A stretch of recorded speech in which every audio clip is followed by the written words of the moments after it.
Welcome to, this is the Redeemer Forum, right? Okay, I got to check, I check myself more than I'm checking you. And we are in the midst of a series, I call it Working 9 to 5. How can faith inform our work, particularly our work life? I'm going to go down just one more notch here in case I get real excited. You all remember the Dolly Parton hit, don't you? How could you forget? Yeah, it's so good. Working 9 to 5, trying to make a living, lose your mind. Something. Actually, that song was way ahead of its time. That was about equal pay for equal work for women. If you listen to the lyrics, she says, barely getting by, it's all take no giving. Okay, it's a catchy tune. And it says, what a way to make a living, barely getting by. And she was actually talking about equal pay for a woman's work. But the tune just stuck no matter what. Then she says, they just use your mind. I wonder who the they might be. And, and they never give you credit. It's enough to drive you crazy if you let it. Working 9 to 5. You might also think of Lee Dorsey, 1966. Oh, working in a coal mine, going downtown now. Working in a coal mine, about to slip down. Boom, boom, boom, boom.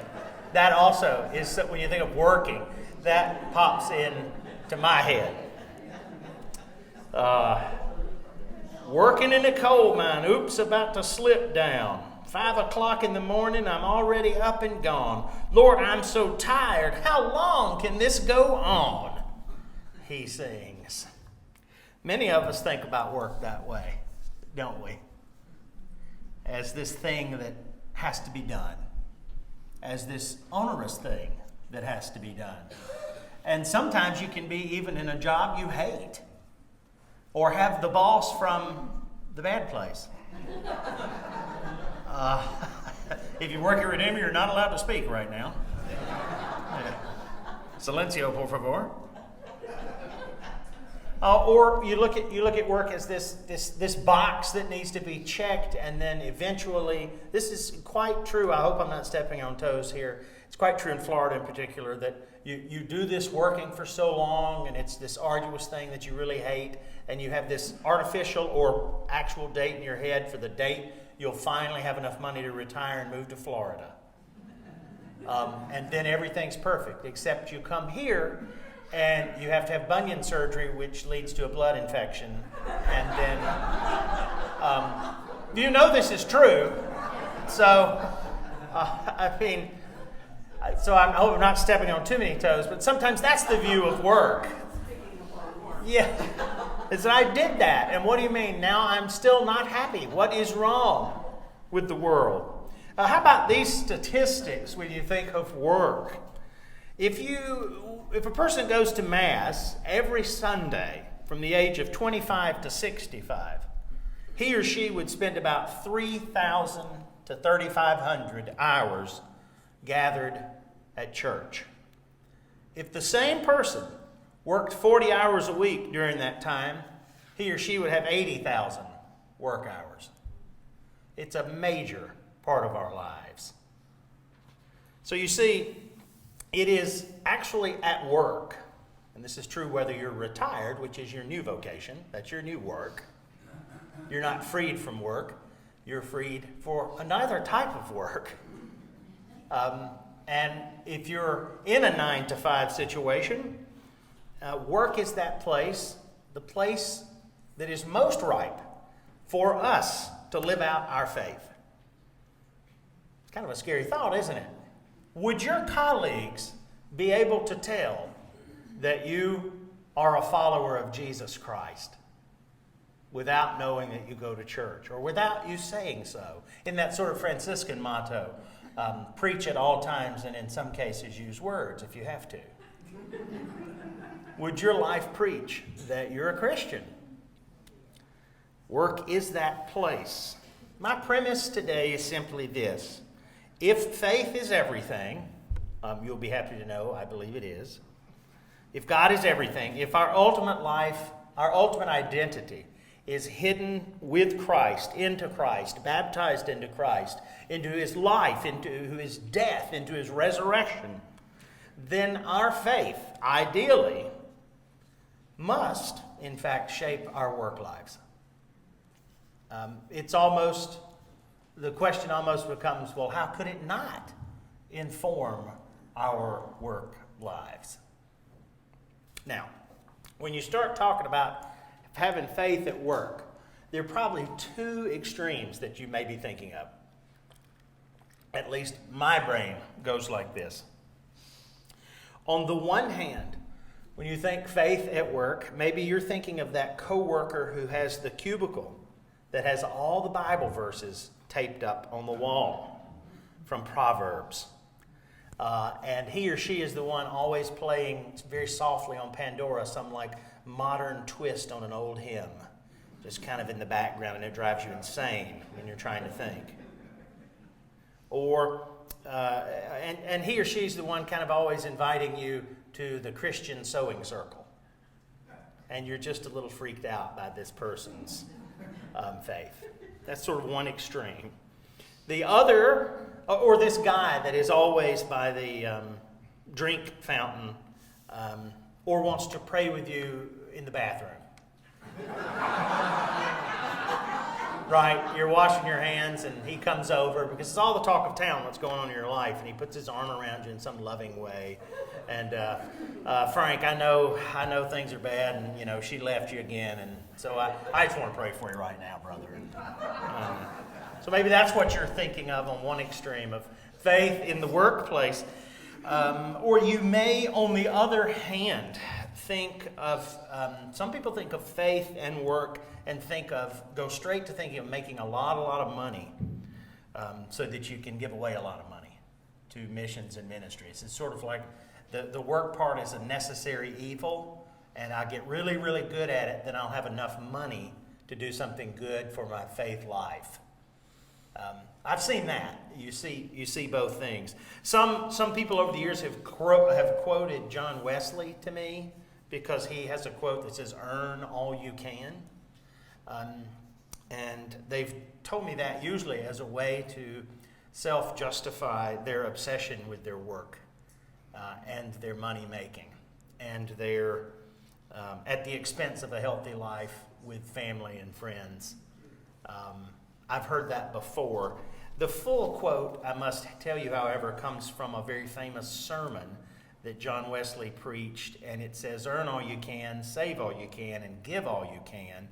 And it came from a sermon about money in the context of giving to the church. It was not, so, context is a wonderful thing, isn't it?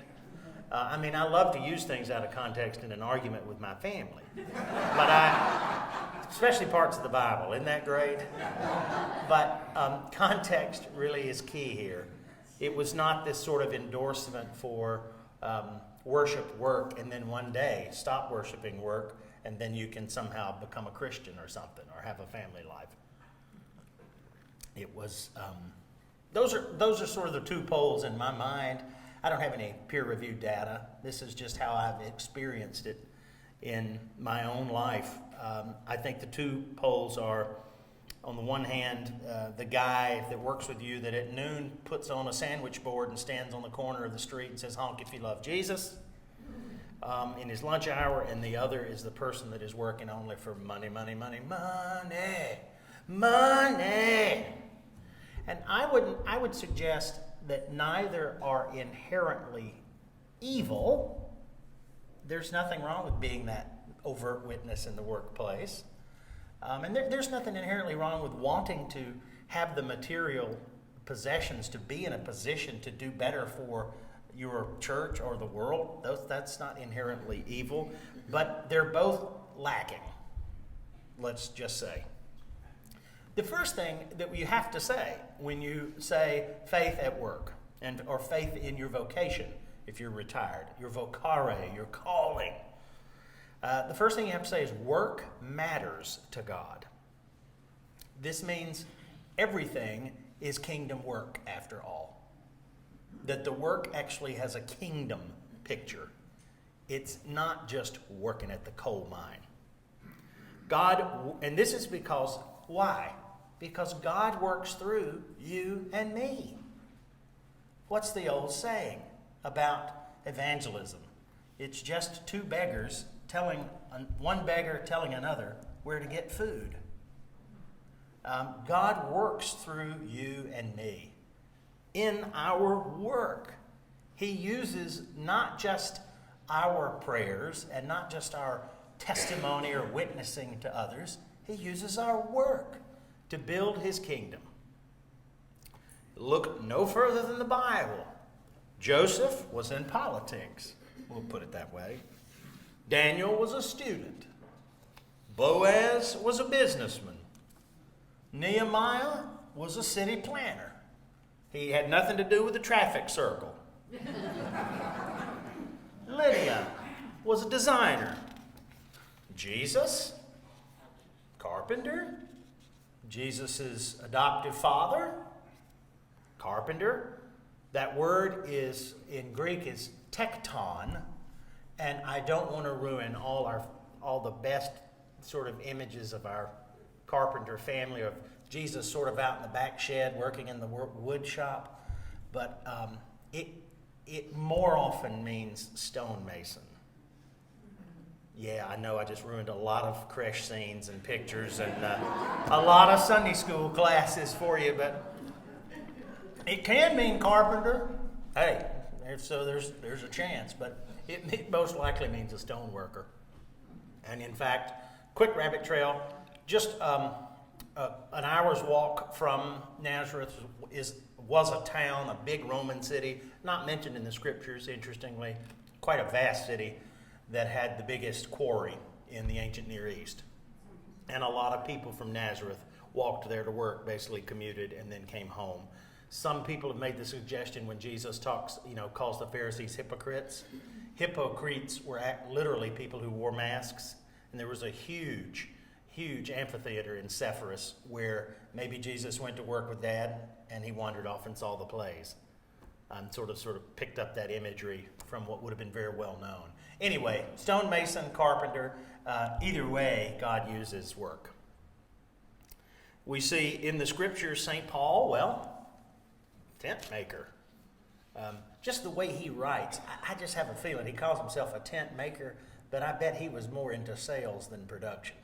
I just have this funny feeling. You go to the Whitechapel Bell Foundry in London, sadly closed, and they made Big Ben, the Liberty Bell. They made the Big Ben, which is the largest bell ever cast.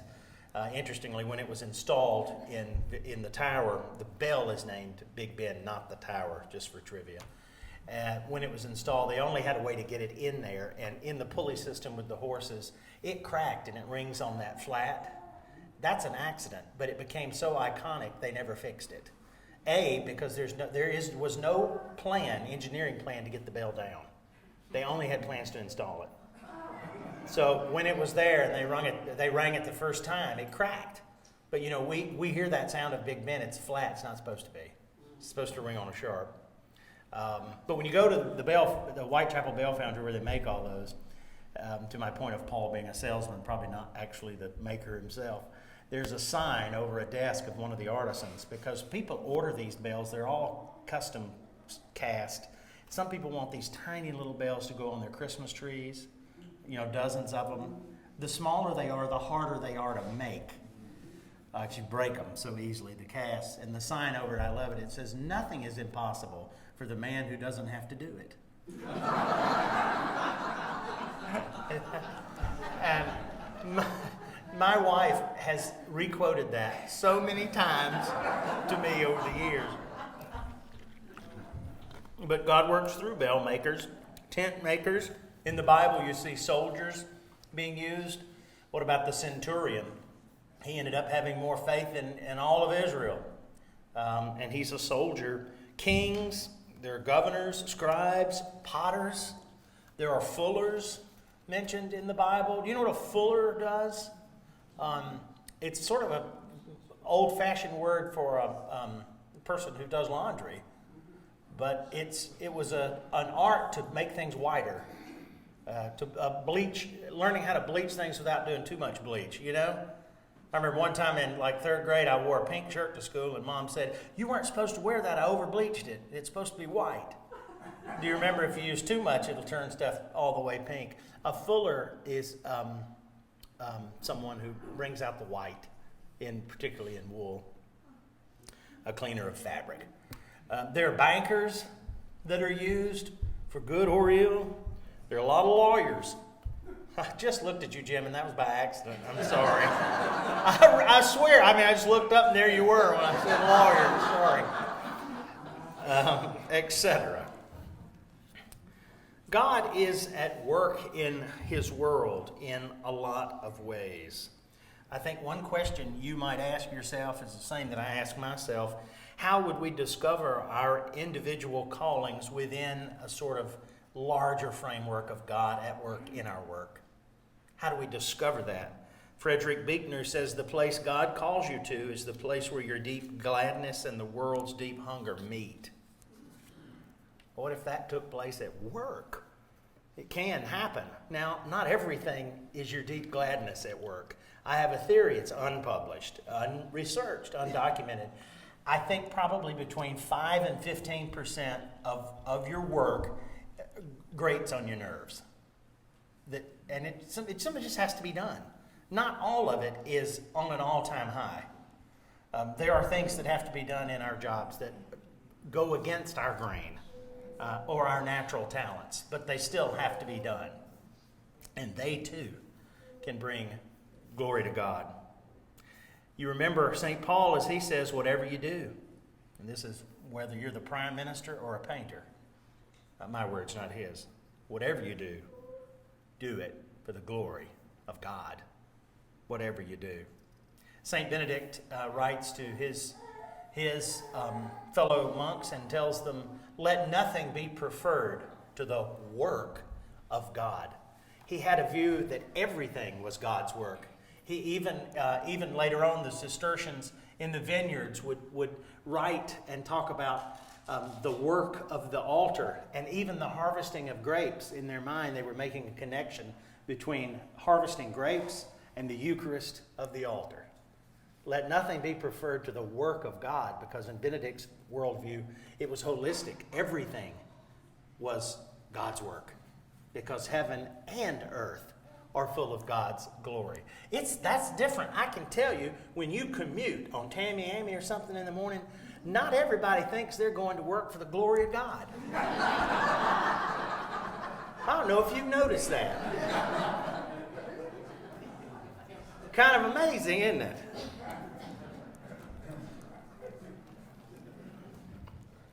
One of the ways you can combat this, one author suggests that think of Christian and work. A Christian working, think of it better as a noun than an adjective. For example, there's no such thing as Christian coffee, even if it's served in a cafe called Grounded in Christ or Being Redeemed. There are Christians, however, and some of them make good coffee, and some of them make terrible coffee. The same is true for filmmakers, musicians, nurses, dentists, and almost any vocation you can consider. She writes, if you've put your faith in Christ and been baptized, you are a Christian, and you're called to steward whatever the Lord entrusts to you, whether a scalpel or an electric guitar. I love that. And when you think of work with a kingdom perspective, I think you discover, or wouldn't it be nice? That's another great song. But wouldn't it be nice if our children wanted to be lawyers because they cared for justice? And our children wanted to be doctors because they wanted to be an extension of the good physician himself. I know doctors and lawyers who believe this. They're members of this church. It's beautiful to watch and see.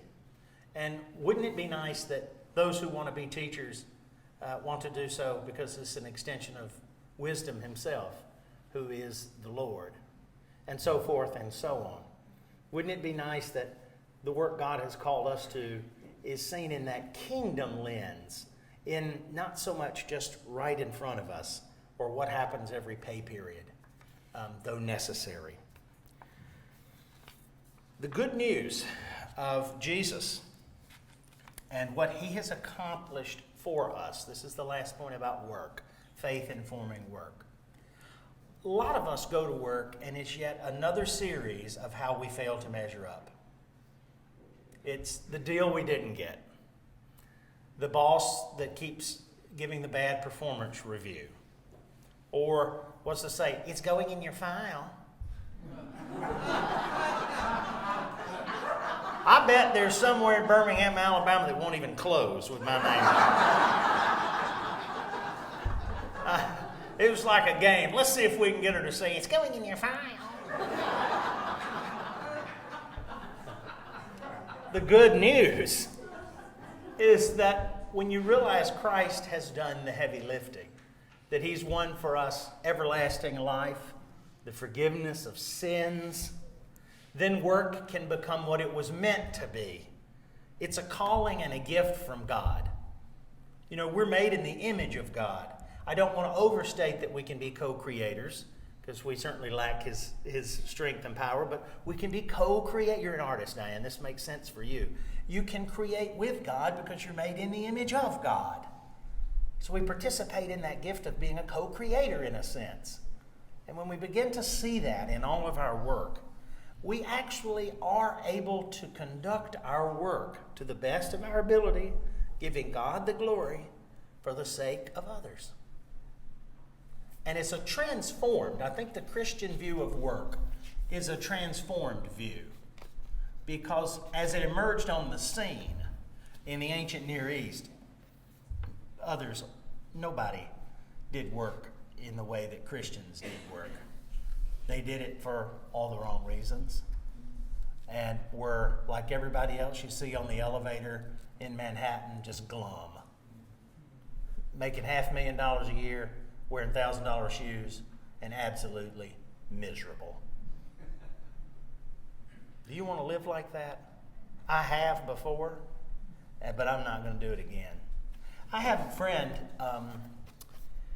two friends, they're both friends, turns out, in this book, The Jesus I Wish I Knew in High School by Cameron Cole and Charlotte Getz.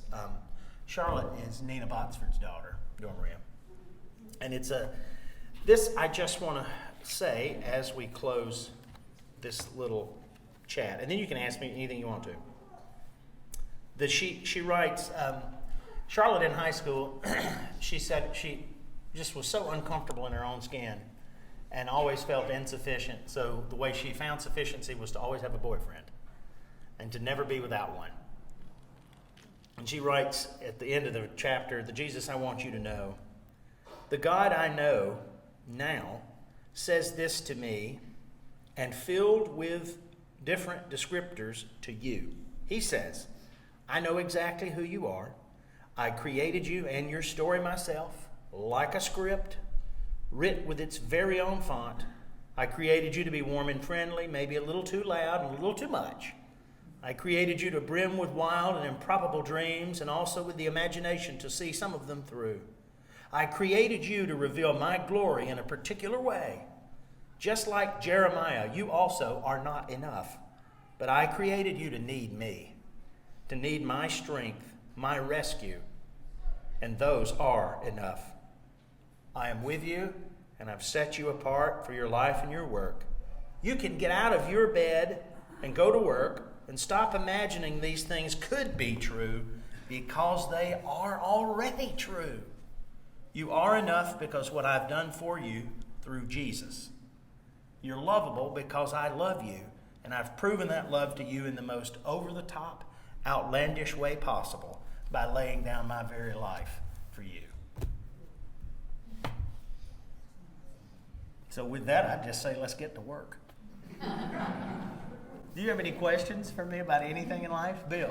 I got a comment I'd like to make. This probably it's happened to most of us in here in our lives more than a few times. Something comes up with a friend or a business association, and something comes up about faith, Mm-hmm. and then the word "but" comes after it Oh, yes. in the discussion. And this has happened to me. I've had a bankruptcy. I've had my sales go down. I've had this blah. And so they kind of are trying to argue against me about this, why I have faith. Sure. And then I say, well, and this took me a long time to learn this myself because I'm good at doing everything wrong the first time. But I said, how about taking the word "but" out of there after faith, and then whatever happened afterward, and in front of faith put unquestionable, and then try practicing it. Oh, it's very good. I know you all couldn't hear everything, but it's the question of when your coworkers or someone you know or love or in a work setting will start with a faith story, and then it's, but I had a bankruptcy, or why would God let this happen, sort of thing, comma. And he says, just take the word "but" out of that. And there are ways to testify at work. They put unquestionable in front of faith. And put unquestionable in front of faith. God bless you. I had a lady on the plane. I think I'm going to open my Christmas sermon this way. I was flying this week back, and I had the lady. I was in clericals, and the lady between Atlanta and Sarasota managed to get down 4 full glasses of red wine. And on the final glass, which she's like, the flight attendant's like, we're buttoning up, can I get it back? And she's over there. She turns to me and says, Father, I hope you don't judge me for all that wine, but I am going to spend 2 weeks with my family. That's a true story. Yeah, and so I told her, I said, drink up, sister.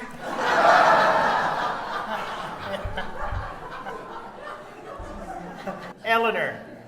Well, when you were talking about how people of faith naturally want to work for God, and would you say that that's why we're losing our work ethic, because we're losing God in our society? Oh, I've never thought of a decrease in work ethic with increasing secularization. I think with the idea that we're going to spend so much time working, whether we like the economic system or not, in our lives, most of us, the overwhelming majority of people will spend most of their lives working and most of their hours. I think with that, if you don't have faith, I think it would be just hopeless to get up every day and think that your vocation had no meaning. That would be terrible. And there are people who are stuck for a lot of reasons in awful jobs that they don't like. And my heart goes out for that. But you've brought up a great point. I, of course, don't know the answer, but I pray that for a renewal of faith at work. I do love the old saying. I know that in public schools there's no prayer. This is not a brag thing, but I've actually never attended a public school. So every school I've been to, they always began with prayer. And we walked into the hymn, Onward Christian Soldiers, every morning. So I've never known that sort of setting. I've learned it when my kids went to Southside. I learned it a little bit, and that's a great school. But what was I going to say with that? Oh, I love the little ditty about you can make, as long as there are tests, there'll always be prayers in school. I love that. I think that's as good as there are no atheists in foxholes. Right? Well, I hear that bell, which to me is the work bell. So, God bless you all.